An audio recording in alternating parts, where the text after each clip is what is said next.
Shalom, chers téléspectateurs et téléspectatrices. Nous sommes encore ravis, heureux et surtout bénis de vous retrouver pour ces nouveaux numéros de votre émission. Comme toujours, ouvrons nos Bibles. Cette belle émission qui, la Bible s'explique par elle-même. Alors, nous sommes encore là pour ces grands rendez-vous. De partout où vous nous suivez, nous vous disons bienvenue dans cette émission, bienvenue dans cette belle émission dénommée Ouvrons la Bible. Baba, baba, mama, banduku bote, tunamikaribisha, tunasema karibu mkipindi kenu, kipindi ketu, tufungule mabibilia yetu. Alors c'est une émission qui vous est offerte, réalisée bien sûr par la presse 8e CEPAC Peñuel. Alors par cette même occasion, nous disons merci à la grande équipe de la réalisation et la mise en onde. Alors nous sommes là pour ces nouveaux numéros et comme nous l'avons annoncé la séance passée, on va encore recevoir l'évangéliste Delphin Moulonda. Il est encore avec nous sur ces beaux cadres et nous les recevons sans plus tarder en lui disant bonjour évangéliste. Bonjour ma soeur. Nous sommes encore ravis et surtout bénis d'être avec vous une fois de plus sur ces beaux plateaux. Oui, moi aussi je suis vraiment content et béni. C'est un honneur et un privilège de venir parler ici. C'est vraiment une bénédiction. Amen. Merci beaucoup. Alors, chers téléspectateurs, chères téléspectatrices, la coutume reste la même. Comme il est de notre coutume, likez, partagez, commentez, envoyez bien sûr. S'il y a des choses, vous avez besoin d'aide spirituelle, écrivez-nous en commentaire. Besoin d'orientation, écrivez-nous en commentaire. Besoin d'une aide spirituelle, vous assistez, écrivez-nous en commentaire. Et surtout, n'hésitez pas à vous abonner si vous n'êtes pas encore abonné et partagez, ça sera pour la gloire de Jésus. La foi dans l'église du temps de la grâce, tel est notre sujet. Alors sans plus tarder, nous demandons à l'évangéliste Delphin qui va d'abord prier et consacrer ses temps entre les mains de Dieu. Prions. Père, nous te bénissons pour ce moment, te bénissons pour la grâce que tu nous offres encore d'être ici. Père, la force que nous avons, elle nous vient de toi. La parole même nous dit que notre être et le mouvement, ça nous vient seulement de toi. Amen. Père, nous te prions qu'en ce moment, que cette parole puisse encore nous édifier. Amen. Que cette parole puisse nous donner la direction. Ta parole dit qu'elle est une lampe et une lumière. Père, que cette parole soit une lampe, qu'elle nous permet de nous éclairer devant chaque pas que nous devons poser. Qu'elle soit une lumière dans chaque projet que nous voulons mettre sur pied, qu'elle seule nous fasse avancer. Père, nous croyons et je crois encore sur aujourd'hui, tu vas toucher les vies et les transformer. C'est dans le nom de Jésus que j'ai ainsi prié. Amen. Amen. Alors nous vous disons, soyez là, nombreux, surtout attentifs à cette émission. Sans plus tarder, nous allons donner la parole, bien sûr, à l'évangéliste Delphin, qui va faire un petit rappel pour ce qui a été dit la semaine passée au numéro antécédent et commencer, bien sûr, avec les numéros du jour. Évangéliste, à vous la parole. Karibu sana. J'aimerais d'abord dire merci pour la confiance que vous me faites encore de m'appeler ici. Merci. C'est pas donné à tout le monde, mais vous l'avez quand même fait. Merci beaucoup. Dernièrement, nous avons eu à parler de Matthieu chapitre 16, le verset 18. Oui. De la déclaration que Christ avait faite à Pierre par rapport, après qu'il lui ait donné une révélation sur sa personne. Oui. Nous avons d'abord dit que les foules ne peuvent pas comprendre parfaitement qui est Christ. La foule n'a pas la meilleure compréhension de Jésus. Lorsqu'il a posé la question sur les foules à ses disciples, ces foules lui ont dit, les disciples ont dit par rapport à la foule que ces foules disent que tu es Jérémie, que tu es Élie, ou encore tu es Jean-Baptiste, donc tu es revenu de la mort. Oui. Et Jésus dit, non, ces gens sont en train de se tromper, ils ne me connaissent pas parfaitement. Mais vous, que dites-vous que je suis parce que vous êtes mes disciples, vous passez plus de temps avec moi. Et parmi ces disciples, il y a Pierre qui a dit, non maître, tu es le Messie, le Fils du Dieu vivant. Amen. Et par rapport à ça, Christ lui a dit que ça, ce n'est pas la chair et le sang qui t'a donné cette compréhension, mais c'est mon Père qui est dans les cieux qui t'a fait comprendre cela. Amen.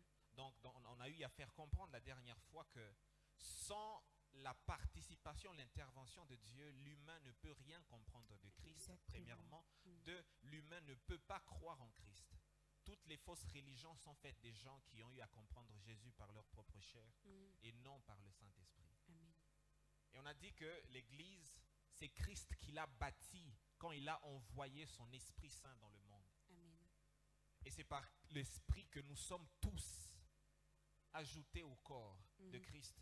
Et on a fini en disant que il n'existe aucune puissance des ténèbres qui peut détruire l'Église. Amen. Même si tout le monde se liguait contre la seule Église qu'il y a dans un quartier ou partout dans le monde, elle ne pourra pas l'anéantir parce Amen. que Christ a dit, moi je suis mort, la mort ne m'a rien fait, les démons ne m'ont rien fait, alors ils ne peuvent rien contre vous. Amen. C'est ce qu'on a eu à voir la dernière fois. Voilà, merci beaucoup. Alors, chers téléspectateurs, et pour aujourd'hui, nous allons toujours continuer avec ces mêmes thèmes. Là, ce sera dans une autre dimension. Alors, on va comprendre les caractéristiques de cette église et on va continuer avec ces sujets évangélistes. Nous vous accordons encore la parole afin que le peuple de Dieu soit de plus en plus nourri, afin que le peuple de Dieu découvre encore c'est quoi la puissance qu'incarne la parole de Dieu, bien sûr, qui est la Bible, en ouvrant la Bible cet après-midi, ce soir, et ça dépend de l'heure à laquelle nos bien-aimés sont en train de nous suivre. Merci. Alors aujourd'hui encore, nous continuons avec notre thème. Je disais que la dernière fois, nous avons eu à répondre à deux questions. Quand l'Église fut bâtie et comment l'Église fut bâtie. On a dit que c'était à la Pentecôte lorsqu'on a envoyé le Saint-Esprit. Et c'est par le Saint-Esprit que l'Église a pu être bâtie. Et Christ lui-même, il disait, je bâtirai. Il est lui-même le bâtisseur de son Église. Il n'existe pas des pasteurs qui ont bâti l'Église. La bonne chose avec la chose qu'on appelle l'Église ou encore l'institution, l'Église, c'est que même quand le pasteur mourrait, l'Église va continuer. Amen. Quelqu'un même me faisait rire une fois, il disait, avec les choses de Dieu, c'est que tu peux mourir et elle continue, toi, alors sois sage. Donc l'Église, c'est Christ seul qui la tient. Amen. Et ce n'est pas le Christ né de Marie, mais le Christ ressuscité. Ça Amen. signifie celui qui ne peut plus mourir, celui sur qui la mort ne peut plus avoir de pouvoir. Amen. Et aujourd'hui, il est question simplement de définir le mot Église. Et aujourd'hui, nous allons voir que signifie Église. Donc le thème, c'est quoi l'Église? Parce que prochainement, nous allons encore aller plus en profondeur et comprendre les choses qui sont importantes. Et pour même voir la pertinence de notre sujet qui est l'Église du temps de la grâce. C'est quoi l'Église? Le mot Église du grec, ecclésia. Et quand on sépare, on dit ek et puis ecclésia. Je suis aujourd'hui beaucoup plus étymologique. Donc, on va s'adapter. On va toucher à la Bible, mais je vais donner des passages. Parce que c'est ouvrant la Bible pour que les gens comprennent réellement de quoi il est question. Amen. D'abord, j'aimerais faire savoir que le but que je poursuis, c'est premièrement, il faudra éviter il faut arrêter de dire que l'Église c'est le cœur. Deuxièmement, il faudra différencier l'Église d'Israël. Et troisièmement, séparer l'Église du monde. Premièrement, il faudra tuer la pensée, l'Église c'est le cœur, je répète. Deuxièmement, il faudra aussi tuer, séparer ou encore différencier l'Église d'Israël. Et enfin, séparer l'Église du monde. Parce que c'est tout ce que Dieu nous veut. Et même dans 2 Corinthiens chapitre 6, le texte que vous lirez certainement, 2 Corinthiens chapitre 6 du verset 14 jusqu'au verset qui suivent, où l'apôtre Paul parle. Et séparer, différencier l'Église d'Israël, vous verrez dans Éphésiens chapitre 2, le verset 9 à 14. Et enfin, l'Église n'est pas le cœur, c'est même la pensée de la définition que je vais dire. Ecclésia, ek signifie hors d'eux, ecclésia signifie appelé. Et de cette étymologie, nous comprenons que l'Église, c'est une assemblée des saints appelés hors du monde. Amen. Je répète, l'Église est une assemblée des saints appelés hors du monde. Amen. C'est très important de noter cela. Parce que premièrement, il y a le mot assemblée. L'Église, ce n'est pas moi ou toi. Tu sais, l'Église c'est moi, l'Église c'est toi. L'Église c'est toi ou moi, non. L'Église c'est une assemblée. L'Église c'est moi et toi qui me suis. Amen. L'Église c'est toi qui suis avec ton frère qui est à tes côtés. Amen. Seul tu ne peux pas dire que tu es l'Église. Lui-même il a dit, là où 2 ou 3 sont assemblés en mon nom, je suis au milieu d'eux. Quand il y a une seule personne, on ne parle pas d'assemblée. Là tu es seul, tu es un individu seul. Et l'une des choses que le diable combat dans l'Église, c'est cette assemblée. Il fera le tout de nous séparer. Mhm. Il fera le tout que toi tu t'énerves parce que le frère Mutombo a eu à t'insulter alors que tu es entré. Il fera que tu t'énerves lorsque tu étais dans ta chorale. La sœur Janine ne t'a pas bien salué alors que tu venais chanter, ou encore tu étais bien habillé. Tout le monde t'a dit tu es mal habillé. Et les gens t'ont mis de côté par leurs paroles et ils t'ont séparé de la bénédiction que Christ avait dit, là où 2 ou 3 sont assemblés, c'est là que je suis. Oui. Seul, tu ne peux pas être une église. Mhm. Il faut que tu sois avec d'autres personnes, parce que c'est une assemblée. Amen. Deuxièmement, il y a le mot appelé dans la définition. L'église, c'est l'assemblée de ceux qui ont été appelés. Ok. Et par le mot appelé, j'aimerais directement nous faire savoir et comprendre qu'on doit séparer l'église du monde. L'église devra totalement être séparée du monde. Nous sommes certes dans le monde. Dans Jean 17, Christ priant, il dit: je ne prie pas que tu les retires du monde, mais je prie que tu les préserves du mal. Mhm. Nous sommes certes dans le monde, mais l'église ne doit pas être mélangée avec le monde. Oui. Parce que l'église, c'est l'assemblée de ceux qui ont été appelés. Si tu n'as pas été appelé, tu ne peux pas faire partie du corps qui est l'église. Il faut qu'on te prêche l'évangile. Il faut que tu écoutes un prédicateur qui vienne te parler de Christ. Amen. Un prédicateur qui te dit: voici, tu es perdu, tu dois croire en Christ. Et c'est Amen. ainsi que tu seras sauvé. C'est Amen. ainsi que l'appel se fait pour ceux qui font partie de l'église. Amen. On doit savoir que l'église, ce n'est pas l'assemblée des gens qu'on a invités. Oh non, tu sais, moi on m'a invité dans cette église et j'aime bien prier là-bas. Non, tu n'es pas encore inclus dans le corps. Parce que l'église doit être exclusive. Pourquoi je parle de mot exclusion? Nous devons savoir que tout le monde ne fait pas partie des nôtres. Tu sais, ce frère-là, souvent, il vient prier avec nous. Oui. Vous devez lui poser la question: as-tu déjà cru au Seigneur Jésus? Ok. Parce qu'il y a des gens qui viennent prier avec nous, mais qui n'ont pas encore reçu l'appel au salut. Ils sont perdus Mhm. parmi les gens qui sont sauvés. Et généralement, je me rends compte par l'expérience et l'observation, Mhm. c'est que souvent, il y a des Oui. gens qui pensent que puisqu'ils font partie de la famille du pasteur, Oui. ils sont sauvés. Mhm. Mais la vérité est que plusieurs enfants des pasteurs sont perdus parce que personnellement, ils n'ont pas eu à croire. Jésus même disait que quiconque croit, qui est sauvé. Si tu n'es pas parmi le quiconque qui ont eu à placer leur foi au Seigneur Jésus, tu ne peux être sauvé. Mhm. Et je disais aussi que nous sommes appelés hors du monde. L'église doit être séparée du monde. Pourquoi? Parce que l'église est comme un bateau sur l'eau. Le monde, c'est l'eau. Ok. Et l'église est le bateau. Dès l'instant où vous voyez le bateau être coulé, c'est que le bateau est totalement détruit.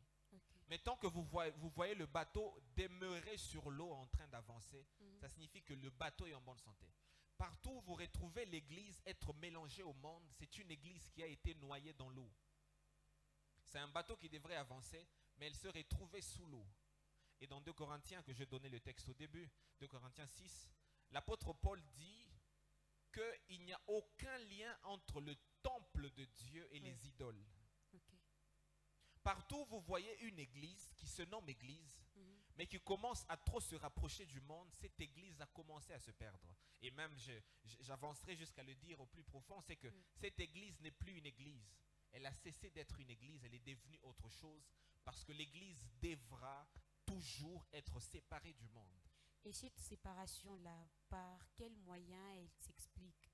La séparation du monde. Peut-être il y a des gens qui comprennent tout simplement pour dire que non, l'Église doit être séparée du monde. Dans quel domaine, dans quel contexte? Nous savons que nous sommes dans un monde.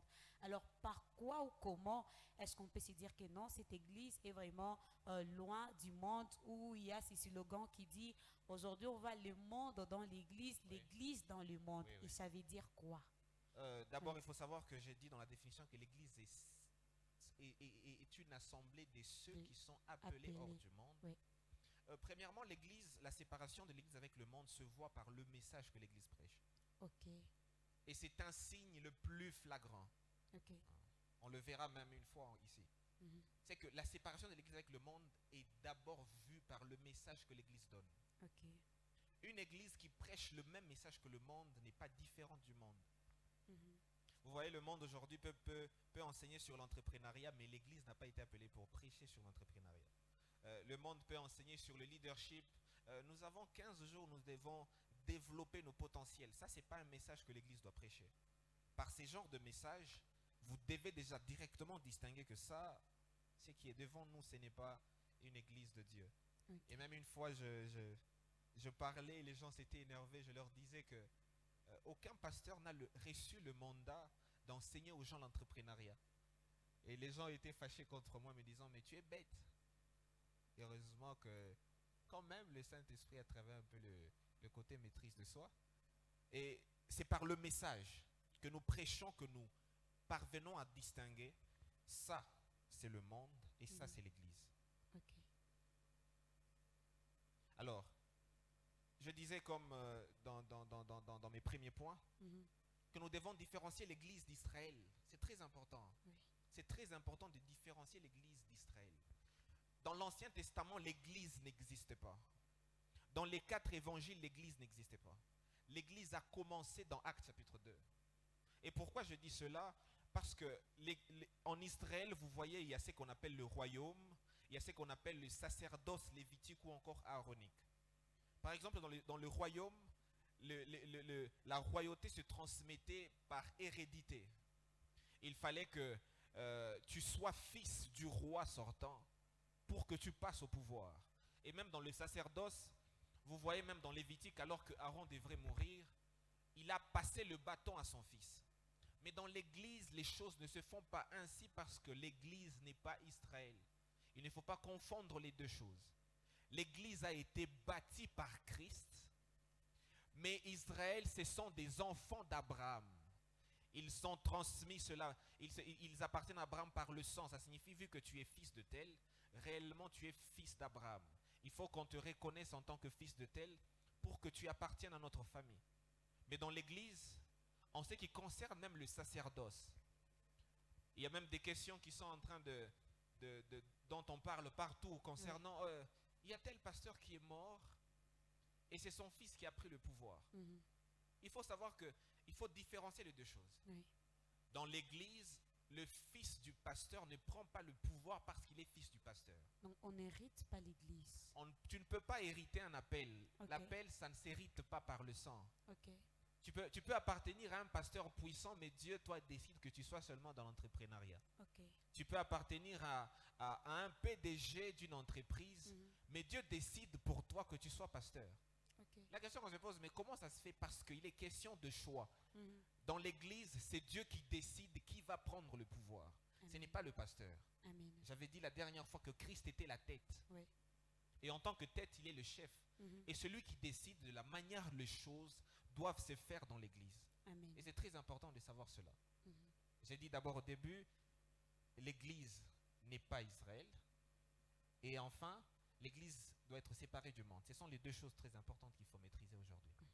Merci beaucoup, évangéliste, pour cette définition brève et compréhensible, bien sûr, de l'Église. L'Église doit être séparée d'Israël et aussi l'Église plutôt doit sortir du monde.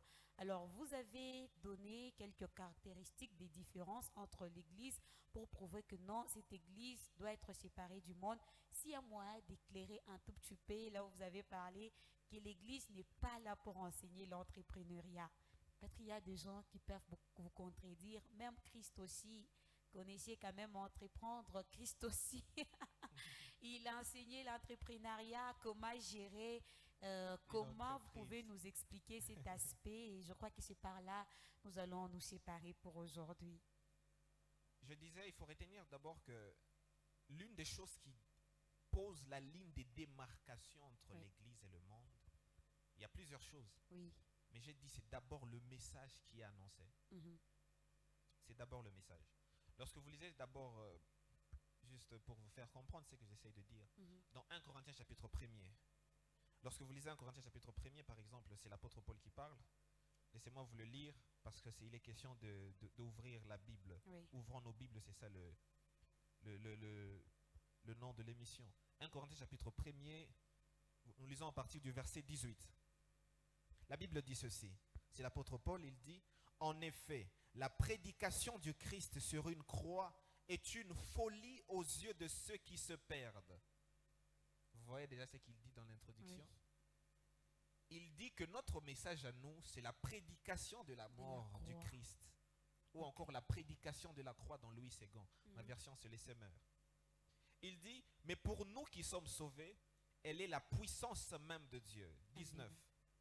Il dit, n'est-il pas écrit, je détruirai la sagesse des sages et je réduirai à néant l'intelligence des intelligents. Le verset 20, où est le sage? Où est le spécialiste de la loi? Où est le raisonneur de ce monde? Dieu n'a-t-il pas changé en folie la sagesse du monde? En effet, là où la sagesse divine s'est manifestée, le monde n'a pas connu Dieu par le moyen de la sagesse. C'est pourquoi Dieu a jugé bon de sauver ceux qui croient par un message qui paraît annoncer une folie. Oui, tandis que d'un côté les Juifs réclament des signes miraculeux et que de l'autre les Grecs recherchent la sagesse, nous prêchons un Christ mis en croix. Les Juifs crient au scandale, les Grecs à l'absurdité. L'apôtre Paul, déjà dans ce texte, déjà au verset 22, il présente ce que le message du monde veut. Oui. C'est quoi le message du monde? C'est les miracles. Deuxièmement, le message du monde, c'est la sagesse. Il dit que partout où le monde, l'esprit du monde règne, vous retrouverez les miracles être le sujet principal. Vous retrouverez le matin, on vous dit, voici comment vous devez couper les liens. Je ne suis pas contre les liens. Ce sont des choses qui sont réellement vraies. Mais Paul dit, partout où vous voyez ce message prendre de la place, c'est l'esprit du monde qui commence à régner. D'autres endroits, vous verrez, l'église est totalement bâtie seulement sur les 5 choses pour avoir une onction forte. Et il dit encore, il y a aussi ceux qui prêchent la sagesse. Il dit ceux qui prêchent la sagesse aussi font partie du monde. Par exemple, là où on te prêche les 5 choses pour être une bonne femme dans le mariage. Les 10 choses pour être un bon mari. Les 5 choses pour attirer ton mari. Ces choses-là, il dit, c'est la sagesse du monde. Ou encore, les 4 choses pour réussir dans l'entrepreneuriat. Ou encore, les clés du succès. Partout où ces messages sont prêchés, c'est l'esprit du monde qui est en train de régner. Mais voici le message qui est prêché dans l'église. Il le dit au verset 23. Nous prêchons un Christ crucifié. C'est ça le message de l'église. Le message principal. Lorsqu'on veut identifier l'église, on l'identifie par ce qui est principal dans ce qu'il prêche. Amen. Donc vous devez voir dans un mois quel a été le message qui a été donné. Si le message qui a été donné dans 1 mois, 2 mois, 3 mois, c'est l'entrepreneuriat, les 5 choses pour couper les liens, sachez directement que c'est l'esprit du monde qui règne là. Mais si vous voyez, dans toute une année, 365 jours, dans les Actes des Apôtres, parlant de ce message, on dit, dans toutes les maisons, les apôtres prêchaient Christ. Amen. Partout où ils se rencontraient, Christ était le thème. Et partout où le thème de Christ est annoncé, là se trouve l'église. C'est le message qui doit être prêché. Amen. Certes, il peut y avoir des moments où vous toucherez à l'entrepreneuriat, à parler de l'onction, à parler de comment gérer votre mariage. Mais ça ne devrait pas être le message principal. Si cela devient principal, vous avez perdu le focus. C'est ça. Merci beaucoup, évangéliste, pour cet éclaircissement. Nous sommes arrivés à la fin déjà de notre programme. Merci à vous tous de partout. Vous nous avez suivis. Alors, évangéliste, un dernier mot à toutes ces personnes qui nous ont suivis, à toutes ces personnes qui confondaient peut-être la notion d'église et le monde, à toutes ces personnes qui pensaient que l'église était caractérisée par le beau bâtiment bien construit, des beaux meubles. Alors c'est ce qui faisait la force d'une bonne église. En soi, ce n'est pas ça. Une bonne église est celle qui est basée sur le message de Christ. Un dernier mot à nos téléspectateurs, téléspectatrices qui nous ont suivis bien avant que nous ne puissions nous séparer. Vraiment, j'ai aimé ce que vous venez de dire concernant l'église. Je crois que je vais prendre ça. Je parlais comme pasteur qui dit je vais ramener ça à la maison pour que je l'enseigne. Vous avez dit l'église n'est pas le beau bâtiment. L'église n'est pas les beaux peuples à l'intérieur, Mais ce qui fait la force d'une église, c'est le message sur lequel l'église est bâtie. Amen. Tout comme Christ disait, c'est sur cette révélation de ce que je suis que je vais bâtir l'église. Et l'église est bâtie sur la personne de Christ et celui qui fait la force de cette église. Le dernier mot de la fin, je dirais ceci.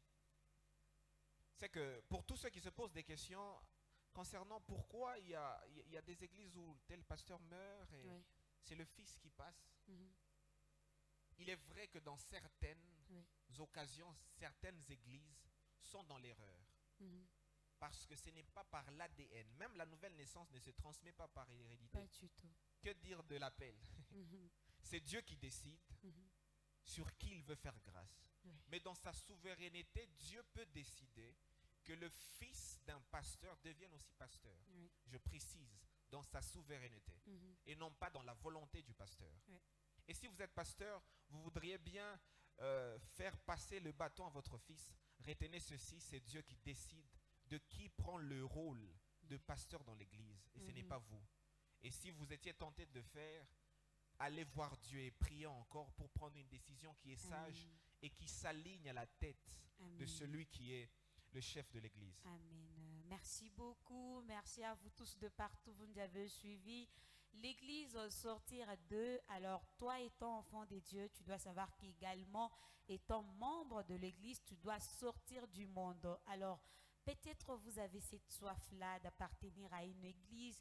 Vous avez la soif, bien sûr, de sortir du monde, mais par votre propre force, vous n'allez pas y arriver.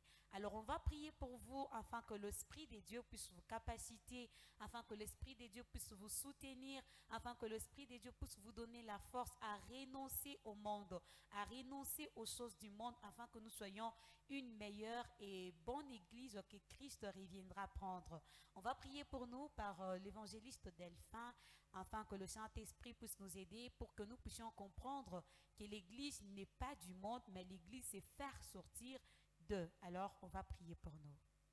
J'aimerais prier pour toi qui te bats avec les choses du monde, avec le système du monde qui t'a tellement rendu esclave. Oui. Et tu aimerais bien avoir un secours. Premièrement, tu dois savoir que tu es perdu et seul Christ doit te sauver. Amen. Je ne sais pas en qui tu as placé ta foi, mais sache une chose, seul Jésus peut te sauver. Amen. Et j'aimerais prier pour toi. Père, je suis en train de prier pour ton enfant. Je prie que tu lui donnes la force. Mm. Je sais que seul il n'a pas pu, il a essayé par ses efforts, il a échoué. Voilà pourquoi il s'est dit, seul il ne peut rien, toi tu peux lui donner la force. Yes. Alors je prie au Dieu que tu lui donnes la capacité de venir. Amen. Tu lui donnes la capacité de s'attacher à toi. Amen. Père, je prie que tu l'éclaires afin qu'il aille à une église où il va être bâti Amen. et édifié dans sa foi. Amen. Et où l'ennemi ne pourra plus l'atteindre. Amen. Où toutes les flèches que l'ennemi va lui envoyer ne pourront plus le détruire. Amen. Père, que ta main soit sur lui et que tu lui accordes la victoire dans le nom de Jésus. Amen.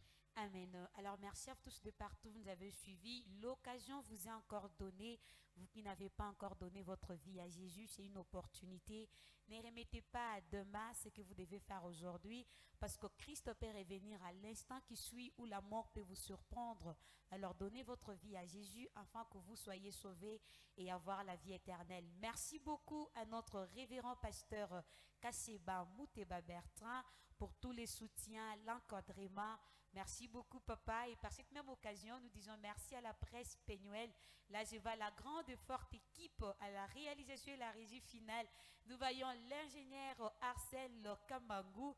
Et nous voyons notre caméraman, le frère Justin et le frère Isaac, supervisé par le président Paul Kabamba. Alors, merci beaucoup. La grande équipe est tellement grande. Hein? Il y a la sœur Anita, le docteur Paul, les frères Providi. Alors, nous vous disons merci d'être là. On se retrouve la semaine prochaine pour un nouveau numéro. Merci beaucoup, évangéliste. Ça a été un plaisir d'être avec vous. C'est moi qui vous remercie. Merci et shalom à vous. Au revoir et